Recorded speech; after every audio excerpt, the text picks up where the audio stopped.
қараңыздаршы, балалар қандай мықты. Өздері жинап, тазалап, ер балалар. Міне нағыз ер жігіттер деген осы, міне осы балалар. Өздері жинап, өздері тазалап жатыр. Мықты біздің балалар.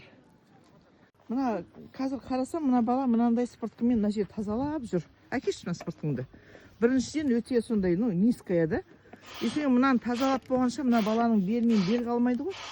Қалай, мынаны үйінен алып келдің ба балам? Бұл үйдің спорткасы ғой. Мына ешкім істемеген соң, мына балалардың енді өзі сыпырып жүр. Бірақ анау дегенің кішкентай ғана спорт, үлкен спортқа болса тез спорт тазалай салады ғой. Өздері енді ойнаған соң балалар тазалық болсын деп өздері жинап жүр. Армысыздар балалар. Міне балалар келіп мына жерде ойнайды, бағана түсіріп кеткем. Енді сапасы нашар, мынаның шетінен сынып жатыр деуге болады. Бірақ қандай, егер жақсы осыны сапалы жасаса қандай жақсы болады еді, көрдіңдер ме?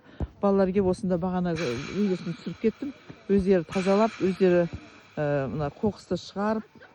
Балалар, мына жердің осы Аққұдықтың балалары өз қолдарына алып, осы нені, балалар алаңын өздері реттеп, қарап, тазалап, тазалық сақтап деген сияқты осындай жұмыстар жасап жатыр. Біздің жастар осындай. Бірақ осы біздің жастарға сапалы салт берсе болатын еді. Мынандай бағана түсірдім ғой, қазір қайтадан түсіргім келмей тұр уже. Мына қара.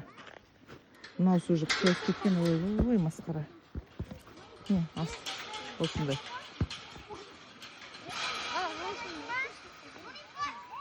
Енді ар жағын кейін дұрыстап жасайды. Биыл аз уақыт болған соң үлгермей қалды.